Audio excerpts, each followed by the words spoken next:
Welcome back, everyone. In this video, we're going to look at a broad overview of how the Quran was transmitted, and in doing so, we will present some more challenges to modern Muslim claims about its preservation. But before we get into that, let's look at the word Quran itself. Many Muslims want to insist that the word means recitation. First of all, Quran means recitation. فإذا قرأناه فاتبع قرآنه.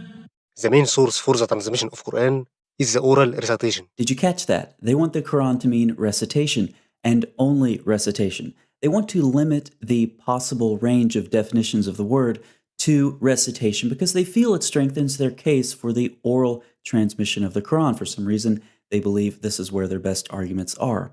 However, about the word Quran, Yasser Qadi states, the most popular opinion, and the opinion held by Tabari, is that the word Quran is derived from qara'a, which means to read, to recite.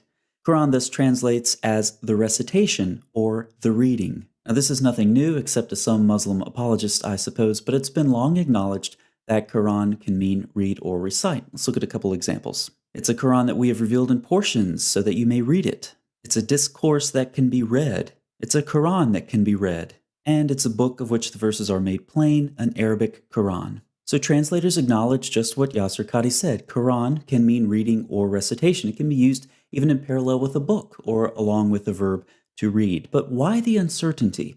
Quran is, I think we would agree, a fairly important word for Muslims. Why does Yasser Qadi talk about the popular opinion for the definition of the word?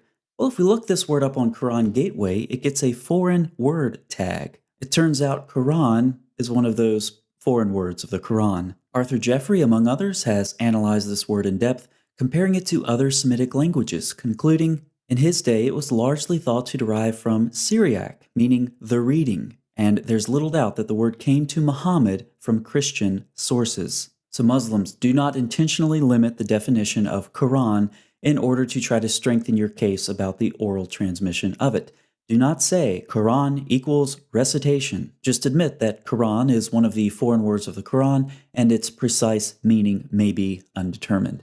Now, with respect to the oral transmission of the Quran, how is this claim held up under scrutiny of recent scholarship? Islamic tradition argues that the Quran's transmission was firmly controlled by the practice of oral recitation.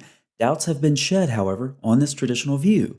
There is mounting evidence that the Quran text, or parts of it at least, must at some stage in its history have been transmitted in purely written form without the benefit of a controlling tradition of active recitation. James Bellamy states about the variant readings that he cites in his article, they're important because they prove there was no oral tradition stemming directly from the Prophet strong enough to overcome all the uncertainties inherent in the writing system. Yet another scholar, Devin Stewart, says the tradition of Quranic recitation can be shown to ignore or run roughshod over many discernible or retrievable features of the text, particularly with regard to rhyme, that must represent the oldest stage of its performance. Many of the variants may plausibly have arisen through oral transmission, many others cannot, being based on graphic and not phonic resemblance. Numerous examples are cited by these scholars. Here's one from Stewart. The transliteration shows the difference in sound, illustrating nicely Stewart's point,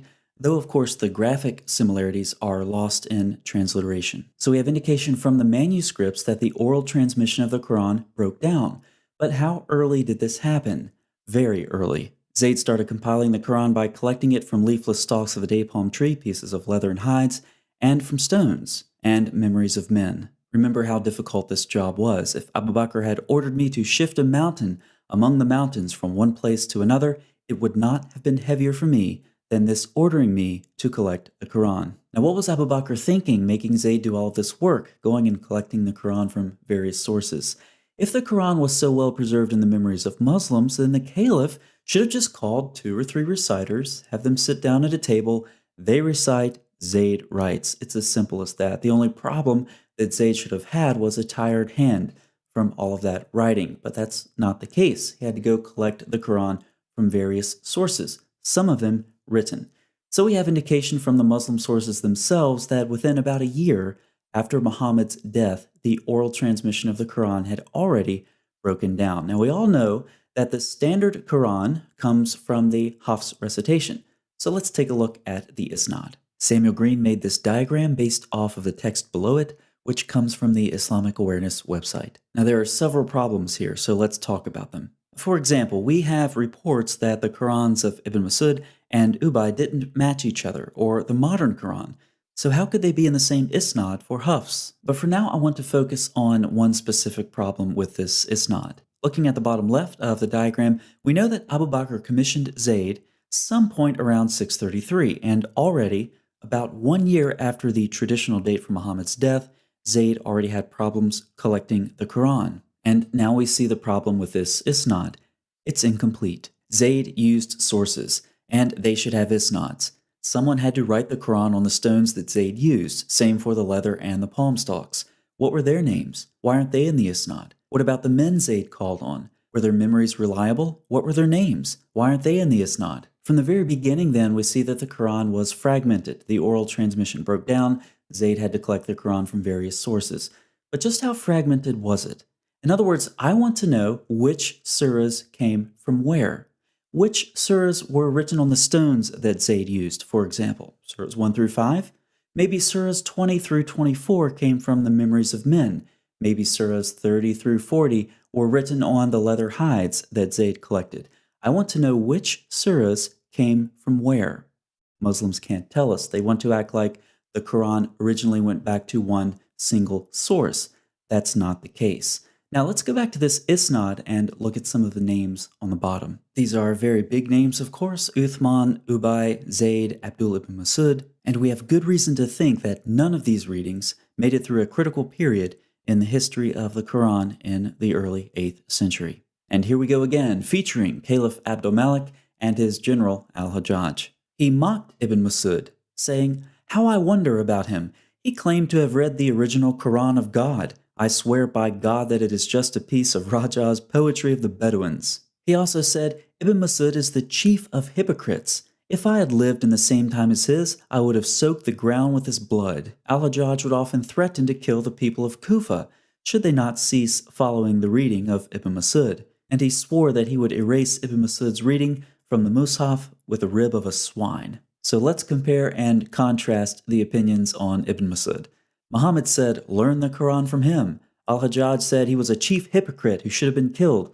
"I would have soaked the ground with his blood, I would erase his reading with a swine's rib, and I'll kill you if you follow his reading." Oh, and by the way, Muslims, I already know every source I cite in this video that you don't like is weak, and you will reject it, so go ahead and post more of those ad hoc responses in the comments section below. Now, as we've discussed previously, Al-Hajjaj made his own recension of the Quran and destroyed competing readings. But his destruction was not limited to public property like the case of Uthman, but rather included both public and private property. Al-Hajjaj was thorough, if nothing else. Remember all of those very important names that we saw at the bottom of the Isnad? As for the fate of the Codex of Ubay, the well-known Quran reader, Khalaf bin Hisham, speaks about the existing codex with skepticism.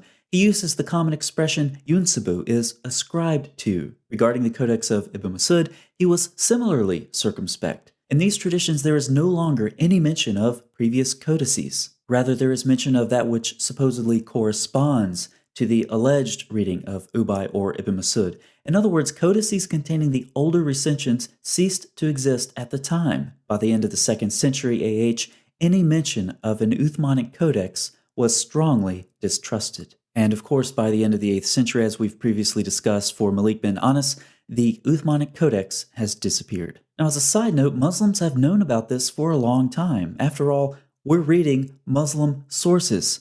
Yet, what have Muslims been telling the rest of the world?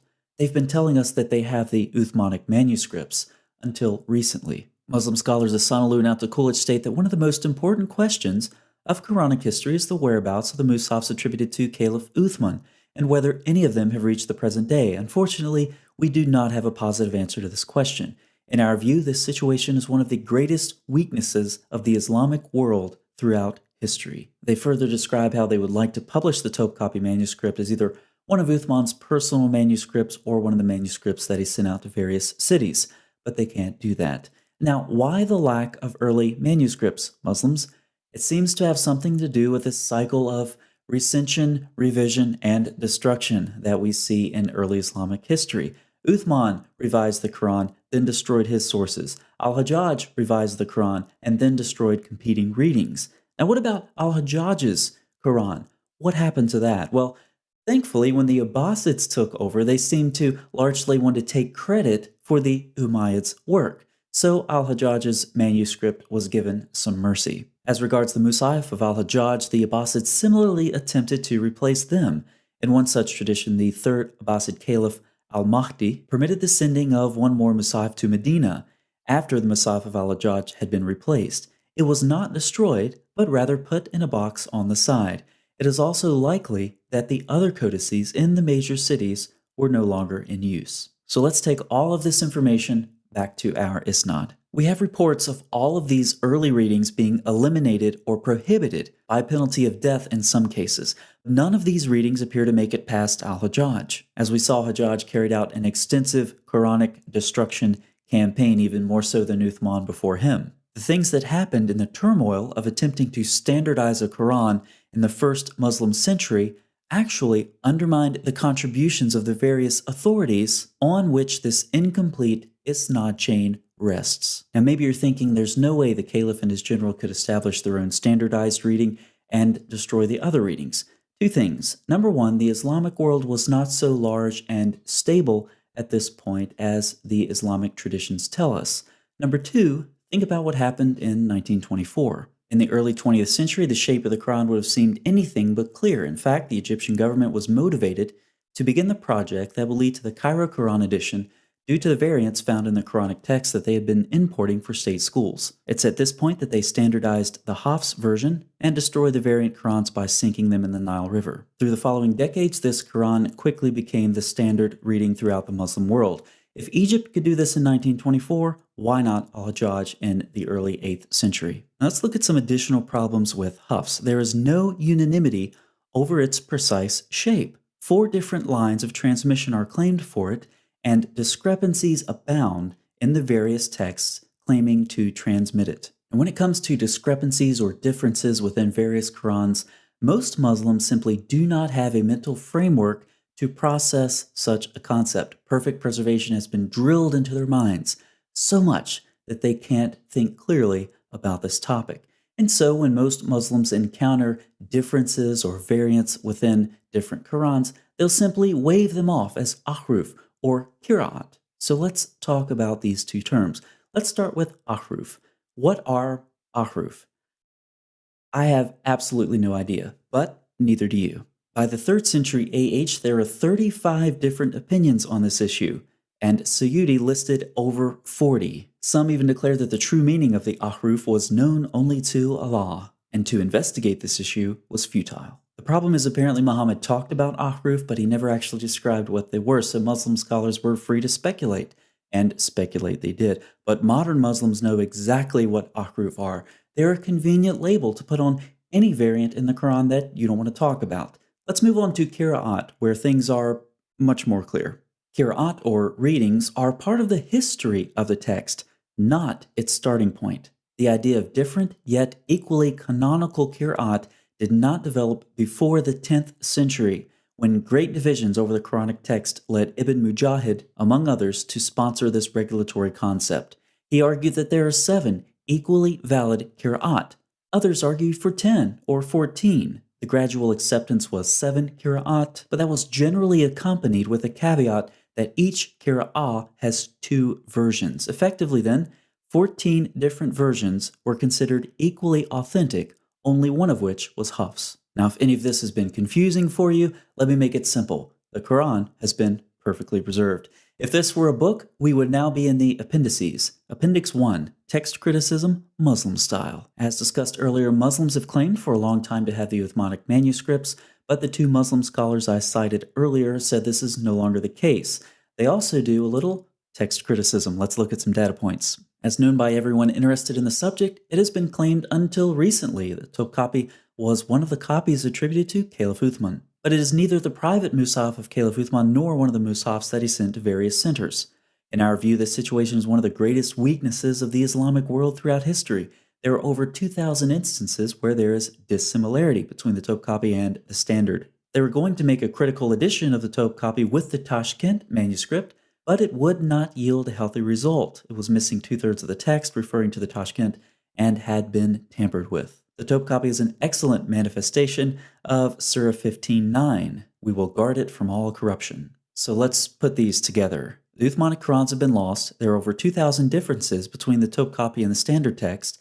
The Tashkent was excluded from the critical edition because of corruption. Conclusion: one of the greatest weaknesses of the Islamic world is also an excellent example of Allah guarding the reminder from corruption. Now take that conclusion that an excellent example of Surah 15:9 is one of the greatest weaknesses of the Islamic world, and add that to the rest of the content that we've discussed in this video.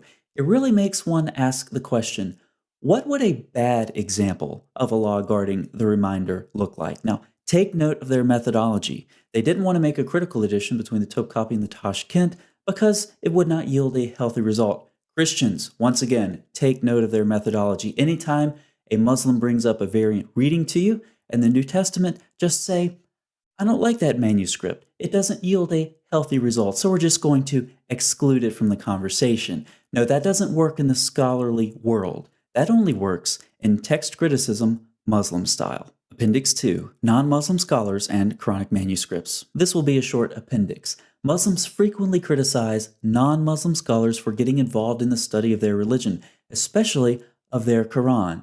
Now, why on earth would non-Muslims need to get involved with the study of the history, transmission, and text of the Quran? If you do not know the answer to this question, see Appendix 1. Appendix 3, the transmission of the New Testament meets the Quran's criteria for strong evidence over claims of oral transmission of the Quran. Within the context of a debt contract, the Quran states writing is more just in the sight of Allah and stronger as evidence, and more likely to prevent doubt between you. Allah doesn't trust Muslims to memorize a simple debt contract. About the Quran, Muhammad said, it escapes the hearts of men faster than a camel when it's released from its tying rope. If you've ever released a camel from its tying rope, let me know how fast that is in the comments section. Yet Muslims claim to have preserved the Quran faithfully in memory over centuries. The New Testament, by contrast, is preserved in writing, in New Testament manuscripts, as well as quotations and allusions to Scripture made by the patristic authors. The New Testament, ironically, meets the Quran's criteria for better preservation, for more reliable transmission than what Muslims claim about the Quran itself. Appendix 4, Allah will guard the reminders. We've already discussed Surah 15:9, and you can see I have two translations up for you. The first is Sahih International. It's concealing something. The Arabic does not say Quran in this verse. It says al-dhikra, the reminder. Now, why would some Muslims do this? Why would they translate Quran when Quran is not what's in the Arabic? I suspect it's to conceal an inconsistency. The prior revelations are all referred to by the same word. In context, it refers to the Torah in Surah 21:48 and 21:105, and to prior revelations in Surah 21:7. And notice in Surah 57:16, where the reminder is put on par with the scripture of old. So we see that the prior revelations are referred to as the reminder as well. And Allah said He would guard the reminder in Surah 59, yet Muslims claim that the other reminders have been corrupted.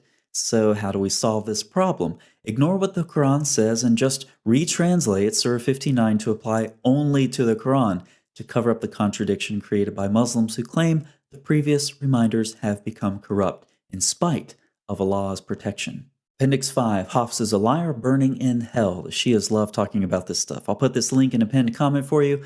We'll just go over it briefly. Asim was reliable but weak in memorization, and we have serious statements against Hafs. According to Bukhari, he was rejected, Muslim, rejected, Anasai, rejected, not reliable, and his narrations are not written. Ibn Hanbal, rejected, liar, weak, rejected, not truthful. So with respect to Hadith, Hafs is a liar, and Muhammad said if you lie about him, then you burn in hell. So the person for whom the standard recitation of the Quran is named is a liar burning in hell. Appendix 6, you have lots of different Bibles. We have one Quran. I hear this one a lot, but let's take the New Testament, for example. Catholics use this Greek New Testament. Protestants use this Greek New Testament. It's the same Greek New Testament. How many different Arabic Qurans do we have? You'd have to check with Hatun from DCCI. I've lost track. She keeps track of this. 20 something different Arabic Qurans, 30 something different Arabic Qurans, who knows? And how many different readings do we have? We talked about this earlier. Just pick your number 7, 10, 14. Sometimes a single reading can have two versions. Oh, but it's Christians with their single Greek New Testament who have a problem? I don't think so. Appendix 7. Muslims intentionally downplay the variants that led to Uthman's recension, but the differences were significant. David Powers has collected a number of traditions, and he cites the primary sources in his footnotes. You can pause your screen to read this if you like, but you have two groups of men differing over the consonantal skeleton of Surah 2. Hudayfa's face turned red. He stood up, ripped his tunic in two, and declared he would ride to Uthman, and he did. He advised him about the gravity of the situation and warned that if the caliph did not take immediate action, the enemies of Islam were on the verge of striking a fatal blow to the new religion. Contrary to modern Muslim claims, the early Muslims indicate over and over that the differences in the early Qurans were severe. They were of such a nature as to cause the first Muslims to accuse one another of infidelity. They brought Muslims to the verge of civil strife and were so serious that they could only be solved through the systematic destruction of all codices that did not conform to Uthman's. Muslims need to stop downplaying the fact that fragmentation, losses, significant variants, standardization, and destruction were part of the Quran's history from its earliest years. And finally, Appendix 8. Don't talk about the Quran, your Bible is corrupted. Have you ever noticed that many Muslims believe criticizing the Bible is the same thing as defending their Quran? The 10th century is a really interesting period in Muslim history. You have two conflicting things going on at the same time. We've already seen Mujahid and other scholars, and they're forced, due to differences in the Quran, to establish equally canonical but different readings. On the other hand, the eternal Quran is winning the debate over the created Quran. Now, as the Quran becomes eternal and this becomes part of Orthodox Sunni doctrine, one can easily see how it would be heretical to subject the Quran to critical scrutiny. As it becomes eternal, as this doctrine becomes orthodox, the Quran somehow becomes conflated with the attributes of Allah. And so Muslim scholars instead turn their attention away from the Quran to the scriptures of the Jews and the Christians, and they begin developing their polemics. So when we see modern Muslims today exempting their own scriptures from critical scrutiny, but subjecting the scriptures of the Jews and the Christians to the same, we see them reflecting theological presuppositions and methodologies that have been deeply embedded in the Muslim mind for centuries. See you next time.